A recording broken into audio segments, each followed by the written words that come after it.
Hello. Welcome to another video. Today we're going to be shooting the VR Demi Alpha into Kctz. I absolutely love this approach because if we're talking about a VR Alpha, well, you're used to seeing an approach have a runway associated with it.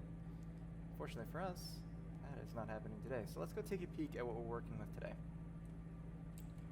So we move down here and we got Kctz in there. I'll just go right nearest.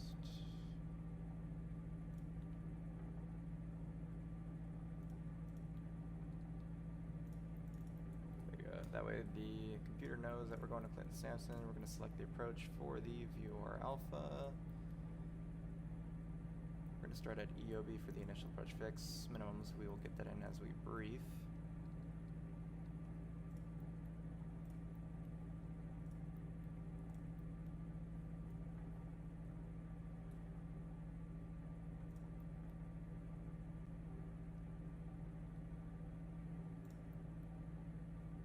Sweet. So looking at this VR Demi Alpha, you'll see that there is only circling minimums for this approach, which means it's literally not possible for it to be a straight-on approach. That makes sense because it's an alpha. They're not allowed to associate a runway with it because it is more than 30 degrees offset on the approach. And zooming in here, unfortunately, I don't think I can get rid of the little plane. But as you see, this is your approach path, and then this right here is runway 06, and this is a threshold of 24. So if you're going to be going to land at runway 24, well, the cool thing about that is that because it is left pattern, you're still going to do left pattern. So you need to cross over midfield at your lower circling minimums, cross over the midfield to do a low left downwind approach to 24, or you could just do a straight in, or not a straight in, excuse me, an approach to 06. But it's a lot of fun, in my opinion. I like it.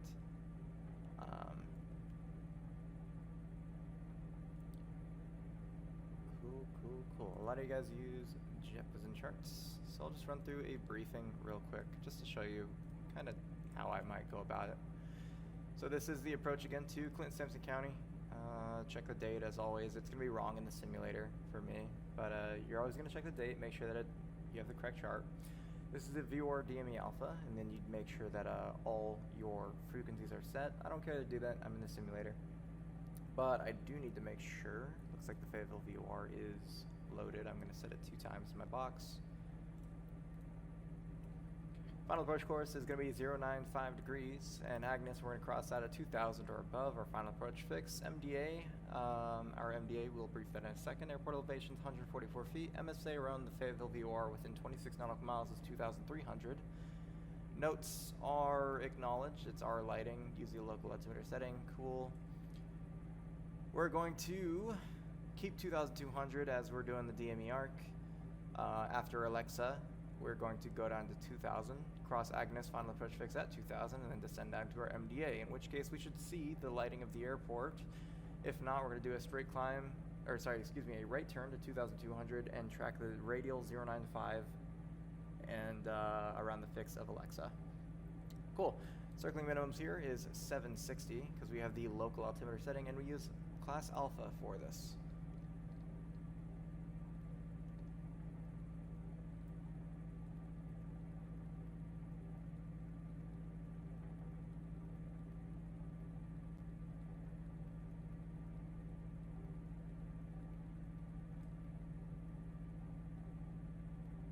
Sweet, got that in the box. Alright, let's go ahead and shoot this approach. And we're going to be doing this with no use of the GPS. We're just going to be doing normal needles to show a turn 10, twist 10. Let's get on the road.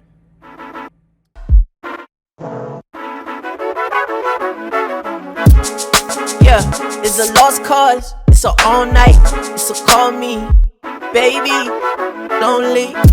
Hey. She asked me if I do this often. She asked me if I do this often. Got me coughing. I don't I don't know, I don't know. I don't.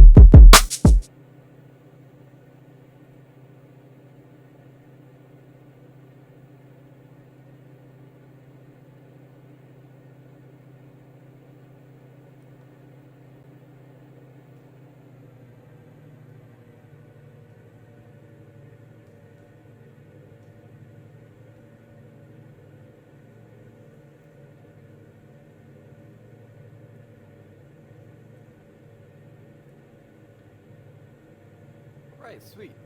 So let's say that we are going over to Yobi, right? We're following this GPS. We have the approach loaded, and we've been cleared for the approach and across Yobi at or above 2,500. Clear the VRD in the alpha. We're having a good day so far. But we're just going to pretend that our GPS failed so that we can use this, or we can do this approach using the green needles. So real quick, pause. We lose our GPS. Oh no! What are we gonna do? Well, it says that Yobi is 12 DME away from the Fayetteville VOR on a 178 radial. So what we can do is we can follow a 358 course inbound, and upon reaching about 13ish DME, we're gonna consider turning. Let me get to the range of when we turn though. So first off, we're just going to switch our CDI over to green needles, right? Green equals ground. And our VOR here is identified, so we're allowed to use it. So switching over to the green needles, let's go to put the 358 course inbound. Sweet. And now we're just going to follow this course. Alright, unpause.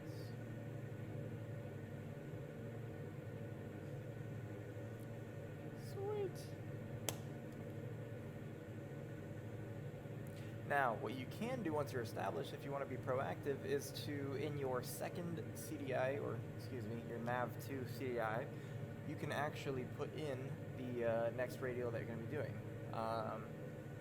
If we think about this,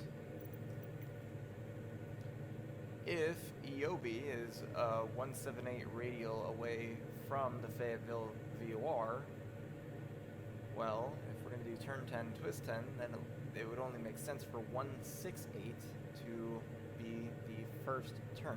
But right now we're following 358 as a course inbound. Now please remember, if we're doing a DME arc, we use radials, that is part of our SOPs. So we're going to switch to CDI. We're going to go switch this over to 168.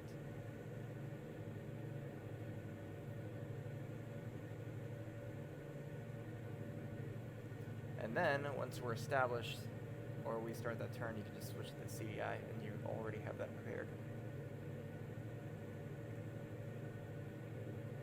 Sweet.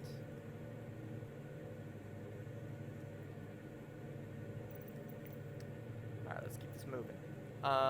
You, ahead of time, can set your heading bug perpendicular to the course that you're following inbound. That way, whenever you reach the DME that you're going to start your turn on, you can just press heading mode, or just follow it.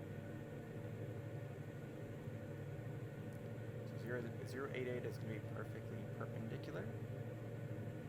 We're going to go to PFD options, press bearing 1, and whatever your nav1 is, whichever VOR localizer, your GPS will give you a distance from that, so we now have our DME. And because of that, we're going to get rid of the main screen just to fly this solely based off of our instruments.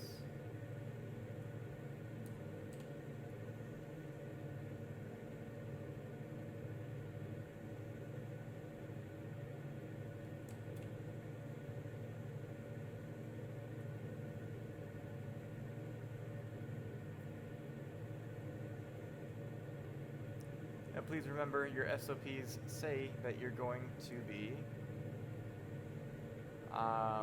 using 75% power in DME arcs. Let's do some quick math real quick. If our ground speed is,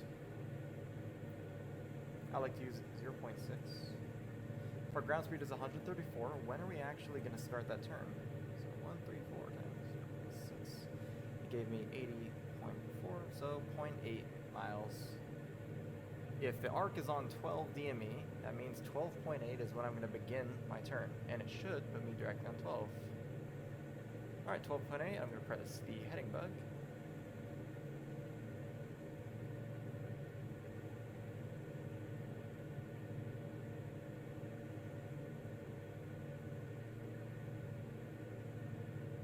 And it looks like my autopilot is not doing standard rate.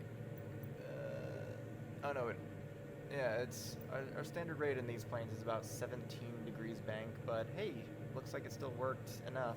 Got me on 12.1. So we're gonna tap that CDI, and boom, here we have our turn 10 twist 10.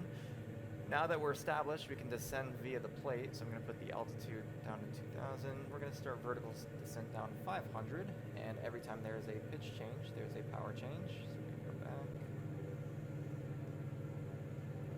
Power.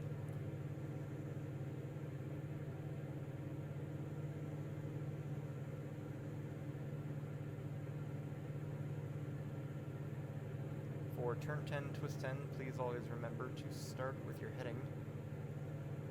So we've crossed our point, we're going to set our heading bug over. And we are going to twist. Sweet, we're leveling the plane off, which means that is a pitch change. So we're going to add power.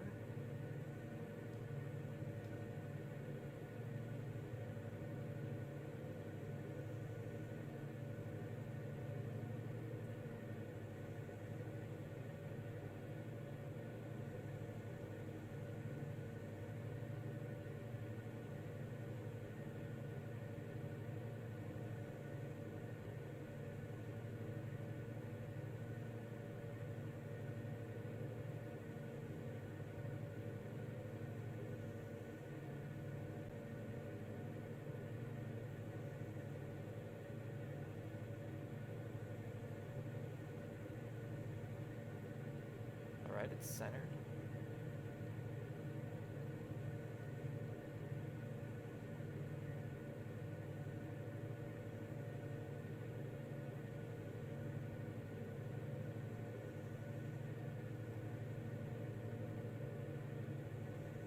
Dude, no way we're getting 136 knots at 77.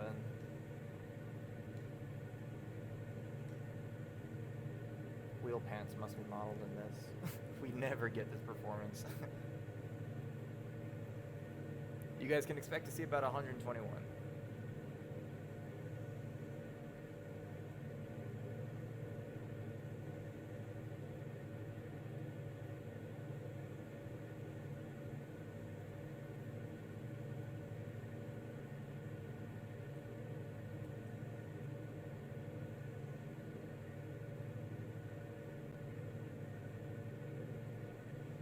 And if you're following along with your plate, I want you to ask yourself, well, when do you stop this turn? When does this turn stop?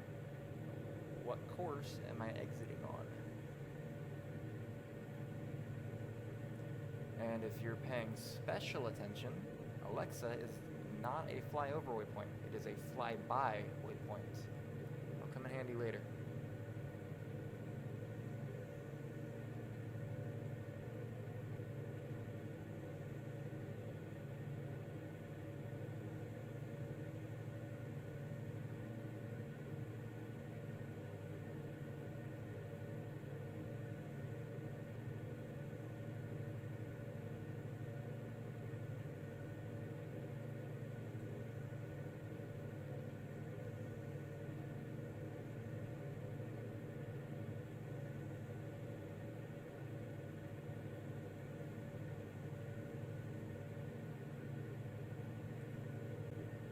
Now, if you pay attention to the bottom left, it has not moved off of 12.1 at all. If it ain't fixed, don't broke it. No, but what I could do is I could do a little bit more of a turn to the left if I wanted to get turned inbound. ACS standard for this is 1 mile. If you're anything above 0.4, I would just imagine you're not paying attention. So the DME arc is a lot easier than a lot of people make it out to be.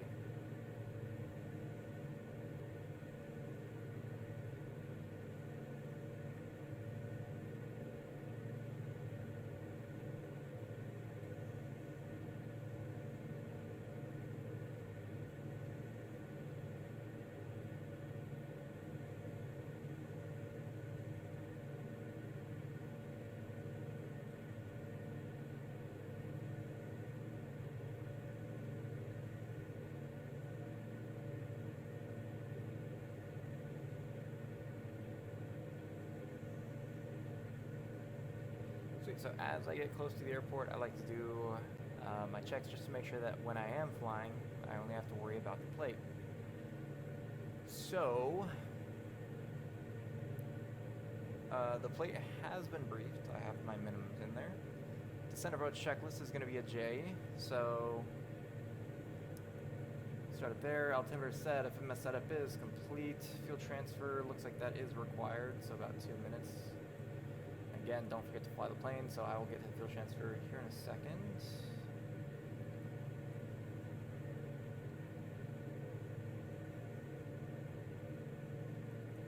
So fuel transfer, we can pull this timer up.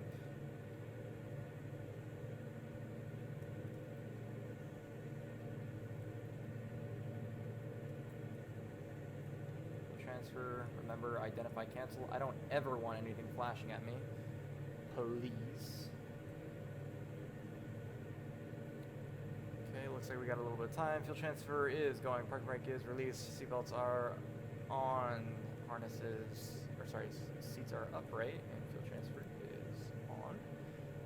Descent approach checklist is complete. And then you'd verify with the checklist.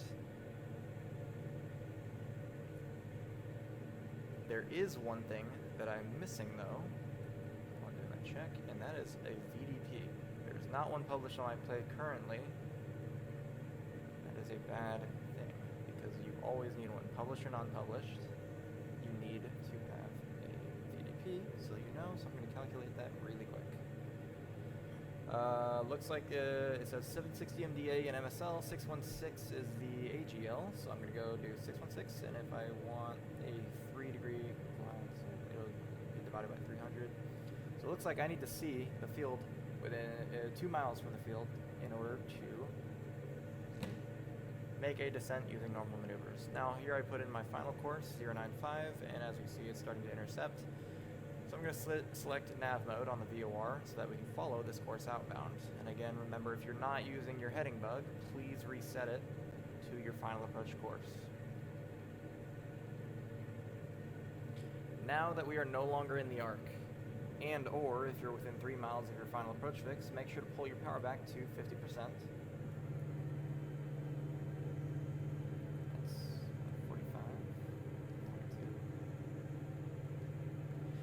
Now that we are established inbound past Alexa, we can descend down to 2,000 where we will get Agnes. Speed for descents always, -500.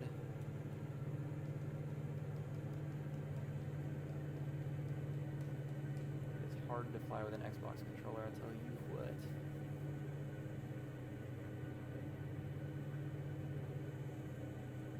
Alright, my timer didn't go off for some reason. It would say timer expired. Stop that. Fuel transfer is complete. Alright, and looks like we are leveled out.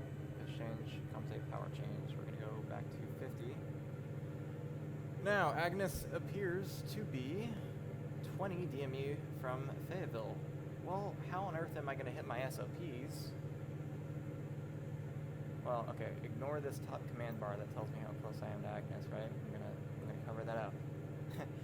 If we hadn't loaded that into the FMS, how would I be able to follow my SOPs? Remember, we have 3 miles, 50% power, 2 miles is going to be flaps takeoff, and 1 mile is your landing,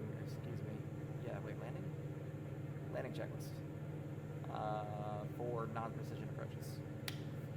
So you're just going to have to do a little bit of math, right? Now that we're going away from the Fayetteville VOR, and that's how we identify these points as distance away from Fayetteville, 3 miles to the final approach fix is, if our final approach fix is 20 miles out, would be, you just take a number out of that. So it looks like 17 miles from Fayetteville is going to be my 3 miles from the final approach fix.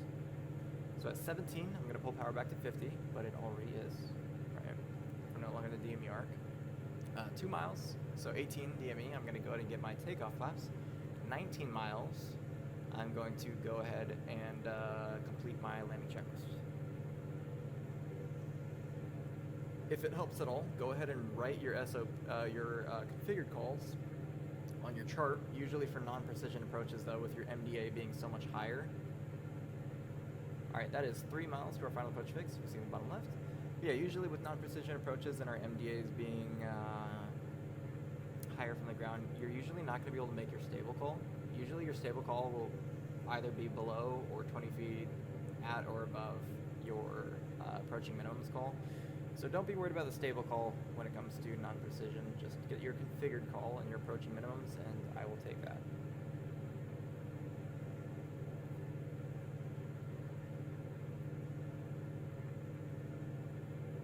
And as we know, your airport elevation is 140 feet. Sweet, 18 miles or 2 miles to the final approach fix, 106 knots, flaps, takeoff. And as you see, that bump of lift, the autopilot has to push down to compensate for that. And as you see, we're slowing down a little bit. That is drag with our flaps, so please be comfortable with those configuration changes.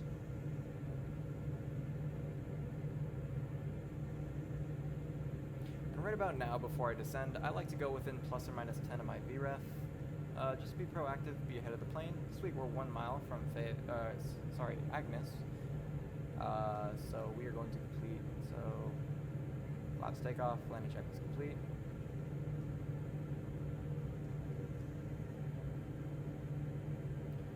Now you can bug your next altitude. Alright, the simulator doesn't seem to be able to do what I need it to do. But you can bug your next altitude because it won't descend until you tell it to. Every time you go past a final approach fix, it needs to be 700 foot per minute down. Just trust me on that.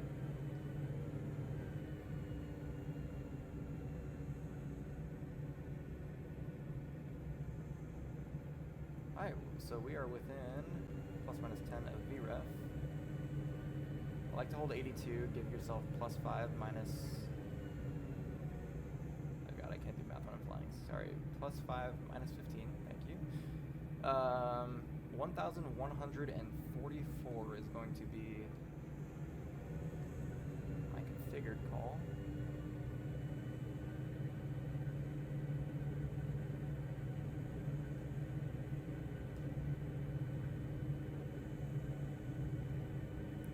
And again, the simulator won't let me bug the minimum altitude that I have put in there, so I'm going to need to hand fly it using an Xbox controller, so please don't give me crap. Probably won't be maintaining it super well, but we shall see.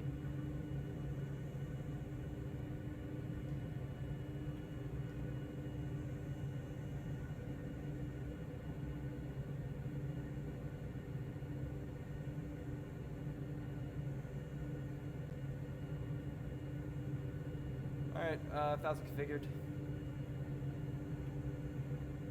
If you were paying attention, you'll see that I was 100 late on that. Whoops. Shame on me for that. And here as we level off near our MDA.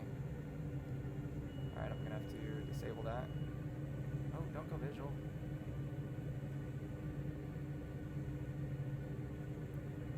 Alright, I guess we're visual now.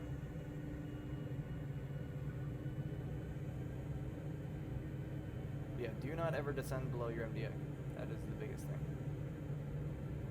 And looks like my flight director is not telling me what I want us to do, so we're going to get rid of that. Remember, if your flight director is not showing you exactly what you need, get rid of it. And Goody is our missed approach at 24.8. Looks like 22.8 is what I need to make a stabilized descent towards the runway for 06. And that looks to make, yeah, that would make sense. So our VDP, that definitely makes sense. Now, if we didn't see the runway, and you can see Clinton Sampson is right below us, so Goody is 24.8 DME away from the Fayetteville VOR. And as you see, we are at 24.4 right now. Yeah. So yeah, these things are important. Know your stuff. So here, something like our call would be Clinton Sampson traffic, Diamond 970 Lima. We are crossing from midfield for the low left downwind circle and 24, Clinton Sampson.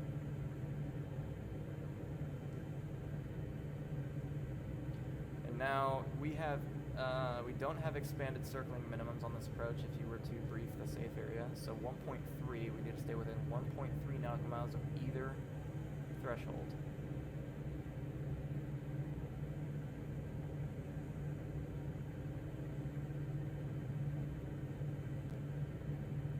And do not ever descend below your MDA unless you say that you have the runway in sight. Landing is guaranteed. Right, you need to announce that you're descending below your MDA. If you just descend below it because you see the runway, the DP might not be too happy with that. All right, but landing's guaranteed. I have the runway in sight. We are going to be descending below our MDA.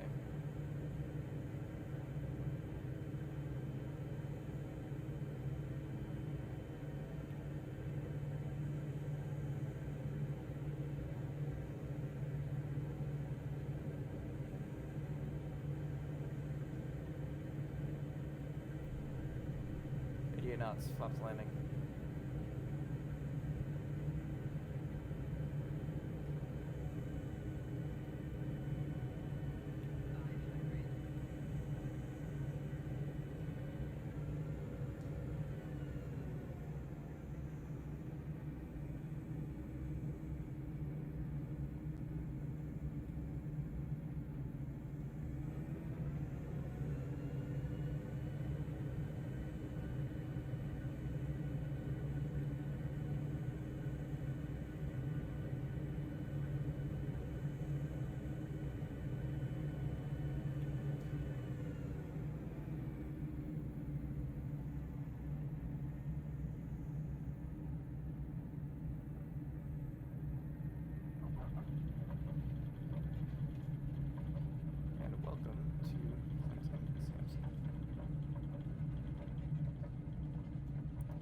Oh yeah, DME arcs, a lot of fun.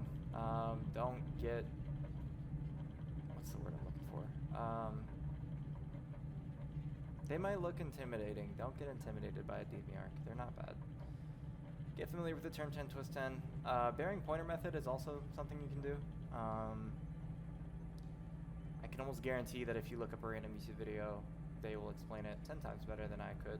I can fly one, I just don't feel comfortable teaching it because I'm not so good at it myself. Turn 10, twist 10 though, it's a very solid method.